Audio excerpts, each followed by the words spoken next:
आज के इस कार्यक्रम में सबसे पहले बात करेंगे, अगर किसी भी जातक की कुंडली में भाग्य भाव सुरक्षित और संरक्षित किया जाता हो।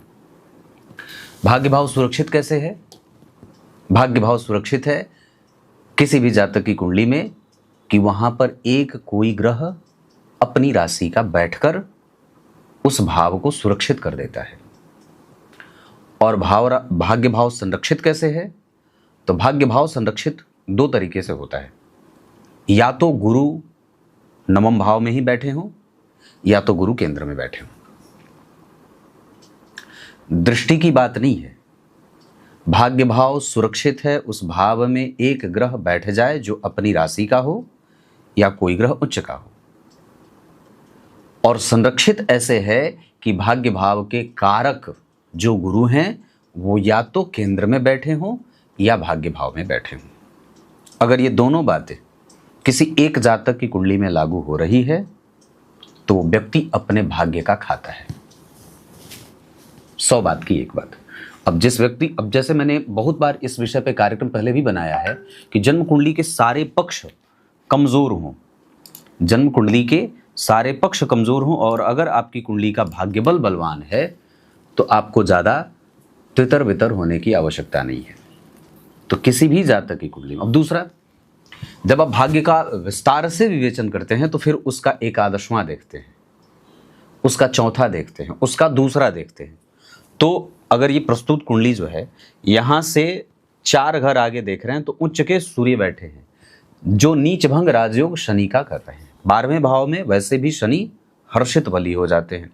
तो जो कुंडली बनी उसमें भाग्य भाव में उच्च के मंगल, और वो भी ऐसे नहीं बैठे। जब आप उसी ग्रह का अध्ययन नौमांश चक्र में कर रहे हैं तो वो ग्रह नौमांश चक्र में भी उच्च का बैठा है। भाग्य भाव का लाभ अर्थात जन्म कुंडली का 7वां भाव, भाग्य का एकादशवां लाभ होगा ना। लाभ का लाभ होता है भाग्य भाव। लाभ भाव का भी जो लाभ करा दे वो भाग्य है। जीवन में संपूर्ण विषयों का प्राप्त करना लाभ भाव से देखा जाता है, और वो उस बात पे निर्भर करता है कि आपका भाग्य कैसा है। तभी तो लाभ का जो लाभ है वो नवम भाव है, भवत भावम सिद्धांत के आधार पे। तो अगर भाग्य आपका बलवान है तो आपका लाभ भी बलवान हो गया। क्यों? क्योंकि एकादशवें भाव का एकादशवां है ये। और भाग्य की डिपेंडेंसी किस पे रही? जब आप घटते क्रम में आएंगे तो भाग्य की डिपेंडेंसी जन्म कुंडली के 7वें भाव पे आ गई, क्योंकि ये भाग्य का लाभ है। यहां पे अगर कोई ग्रह बलवान हुआ तो ये प्रत्यक्ष रूप से जन्म कुंडली के एकादशवें भाव को भी बलवान करेगा। तो जन्म कुंडली का 7वां, जन्म कुंडली का 9वां और जन्म कुंडली का एकादशवां, ये तीनों भाव परस्पर एक दूसरे के लाभ में जाने जाते हैं या लाभ कराने वाले जाने जाते हैं, एक दूसरे के संपर्क से आगे बढ़ने वाले होते हैं। तो भाग्य का लाभ एकादशवां अर्थात 7वां भाव। तो जन्म कुंडली में यहां इस भाव के स्वामी मंगल वही उच्च के बैठे थे।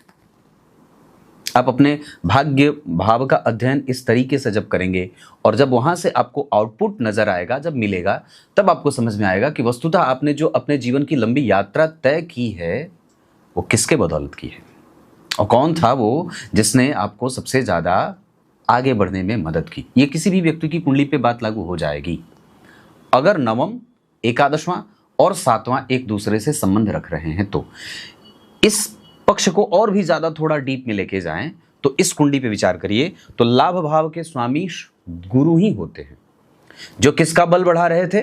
जन्म कुंडली के 9वें भाव का बल बढ़ा रहे थे, क्योंकि भाग्य का लाभ था, वहां पे गुरु बैठे थे, सम संख्या की राशि में बैठे थे। इसमें एक सिद्धांत लागू होगा कि शुभ ग्रह सम संख्या की राशि में अच्छा परिणाम करते हैं। तो शुभ ग्रह सम संख्या की राशि में, और दूसरा तो जहां बैठे हैं वहां से 5वीं दृष्टि से अपने ही भाव को देख रहे हैं। जहां कौन बैठा है? पहले से ही लग्न के अधिपति विराजमान है। ये बात मैं इस कुंडली पे तो बता ही रहा हूं, पर इसके अतिरिक्त जितने लोग मेरा कार्यक्रम देख रहे हैं या जिन लोगों की कुंडली में यह सिद्धांत ऐसा फुलफिल होता हो तो सोच लीजिए कि वो व्यक्ति कितना भाग्यशाली होगा।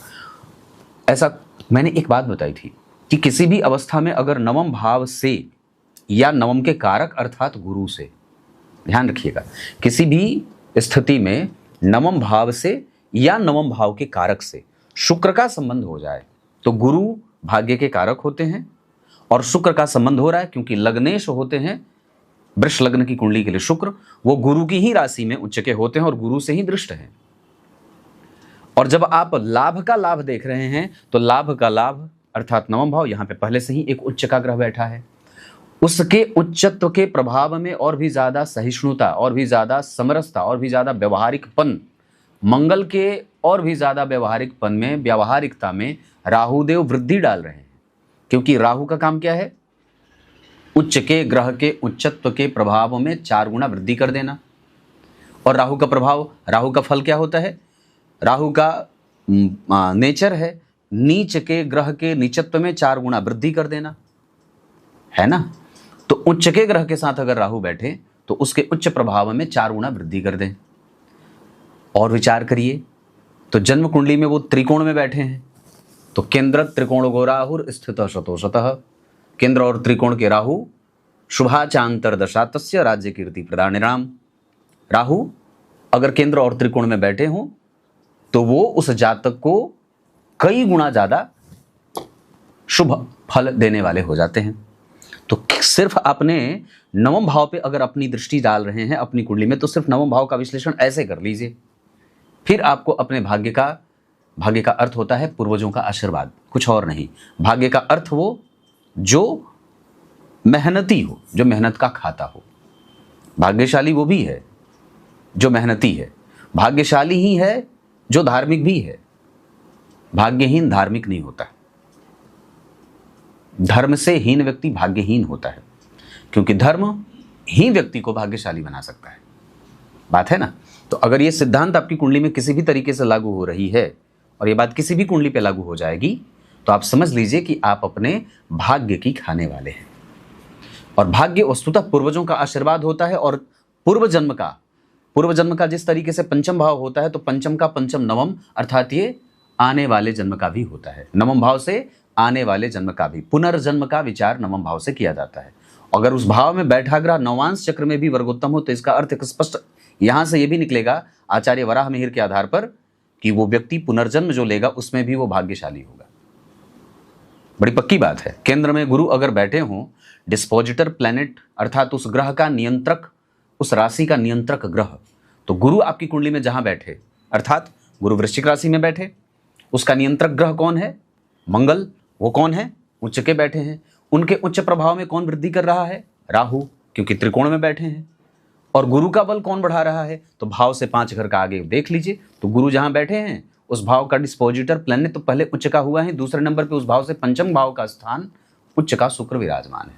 और जो कौन है? कुंडली का राजा शुक्र। वृष राशि की कुंडली के लिए लग्नेश होते हैं, उच्च के बैठे हैं एकादशवें में, जिसमें मैंने स्वतंत्र एक सिद्धांत बताया था। और वो बात बताई थी कि एकादशवें के शुक्र अगर उच्च के बैठे हों या नीच राशि में भी बैठे हों तो कोई फर्क नहीं पड़ता है, वो जातक से उसकी इच्छा पूछ पूछ करके पूरी करते हैं। तो कहते हैं तुम्हें क्या चाहिए बताओ, मैं दूंगा। और दूसरा, एकादशवें भाव के लग्नेश के बारे में मैंने एक और सिद्धांत बताया था, जिसमें यह बात बताई थी कि लग्नेश अगर जन्म कुंडली के एकादशवें भाव में बैठे हों, पर शर्त उस कार्यक्रम में यह बताई थी मैंने कि शर्त इतनी है कि वो लग्नेश गुरु नहीं होने चाहिए। लग्नेश अगर गुरु छोड़ के कोई भी ग्रह आपकी कुंडली का लग्नेश बने और एकादशवें भाव में बैठ रहा हो, तो आप समझ लीजिए कि व्यक्ति निश्चित रूप से बड़ा ही परम भाग्यशाली है, अति सौभाग्यशाली है। और वो अपने ही इस पक्ष पे और भी ज्यादा निर्णय करेंगे तो आपको फिर थोड़ा और विस्तार में जाए तो फिर चंद्रमा का दर्शन कर लीजिए, चंद्रमा को देख लीजिए।